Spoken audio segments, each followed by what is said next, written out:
सुगंधा और उसकी सास कांता के बीच एक अजीब सी जंग रहती थी।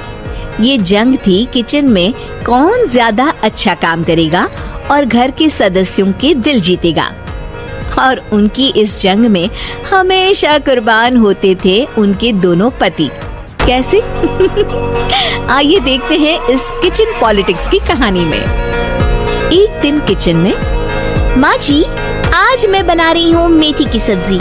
इस खाने से घर वालों के पेट की सारी समस्या खत्म हो जाएगी। और मैं बना रही हूँ तड़के वाली छाछ, जिसे पीते ही गैस की समस्या कभी नहीं होगी। दोनों अपने अपने खाने को लेकर टेबल पर पहुँच जाती हैं। तभी सुगंधा के ससुर उसकी बनाई सब्जी की तारीफ कर देते हैं। अरे वाह, मेथी की सब्जी भी बनी है, बड़ी ही स्वादिष्ट है। वाह बहू वाह। अरे बहू, लेकिन इसमें इतनी सारी मेथी बर्बाद करने की क्या जरूरत थी? देखिए माँ जी, ये तो वो मेथी है जो आप रात में भिगोकर सुबह उसका पानी पीती हैं, और जो मेथी फेंक देती हैं, उसी से मैंने ये सब्जी बनाई है। अरे वाह बहू, तुमने तो बड़ा ही समझदारी का काम किया। बस अब क्या था, कांता जी का तो मानो ये सुनकर खून ही सूख गया। वो फैसला कर लेती है कि किसी भी तरह वो अपने खाने की तारीफ लेकर ही रहेगी और सुगंधा को किचन में उसकी कमियां गिनाएगी। कांता फ्रिज खोलकर देख रही होती है और फिर सुगंधा से कहती है, अरे बहू ये क्या, पूरा फ्रिज गंदा पड़ा है। तभी वहाँ सुगंधा का पति आ जाता है। वो सुगंधा को डांट कर कहता है, सुगंधा, तुम्हें कितनी बार कह रखा है कि वायरस फैल रहा है, साफ सफाई का पूरा ख्याल रखना है, लेकिन तुम किचन में इतनी गंदगी रखोगी तो कैसे चलेगा। सुगंधा सास की तरफ देखती है जहाँ वो मुस्कुरा रही होती है। सुगंधा समझ जाती है कि सास ने उससे बदला लेने के लिए ये सब किया है। दोनों रात के खाने की तैयारी में लग जाती हैं। दोनों ना एक दूसरे की तरफ देखती हैं और ना ही एक दूसरे से बातें करती हैं। रात को खाने की टेबल पर एक एक कर दोनों कई तरह के अलग अलग व्यंजन टेबल पर लगा देती हैं और अपने अपने पति के पास जाकर खड़ी हो जाती हैं। अरे खाइए जी खाइए, मैंने बड़ी मेहनत से बनाया है।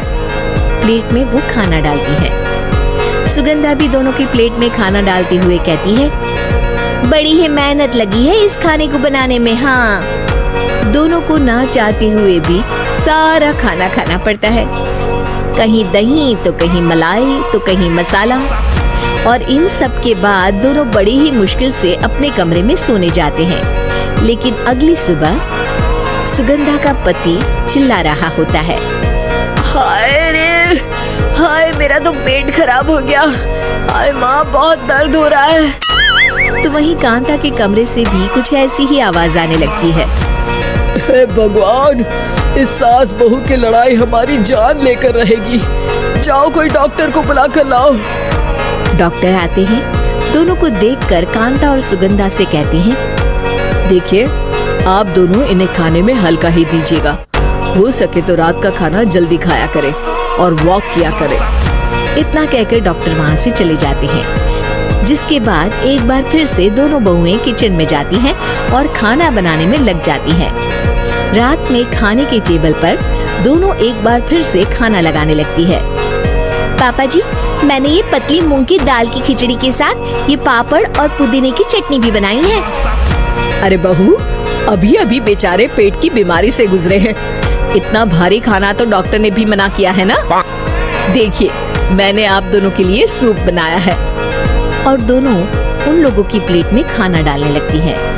तभी दोनों एक साथ बोल पड़ते हैं, बस करो, हमें माफ करो, हमें नहीं खाना इस घर में, ना खिचड़ी और ना ही सूप। हम इंसान हैं, एक वक्त में एक ही खाना खा सकते हैं। बस करो, हमें माफ करो, हमें नहीं खाना इस घर में, ना खिचड़ी और ना ही सूप। हम इंसान हैं, एक वक्त में एक ही खाना खा सकते हैं। इतना कहकर वो दोनों वहाँ से चले जाते हैं। कहानी का अंत। आप लोग उम्मीद कर रहे होंगे कि अंत में सब ठीक हो जाएगा। नहीं जनाब, अगर सास बहू के बीच सब ठीक हो जाए तो आप ये सीरीज देखे ही क्यों? तो मजा लीजिए इस चैनल में सास बहू से जुड़ी कहानियों का, क्योंकि ये ऐसा रिश्ता है जिसकी मिठास उसकी खटास में हमेशा ज्यादा ही रहती है।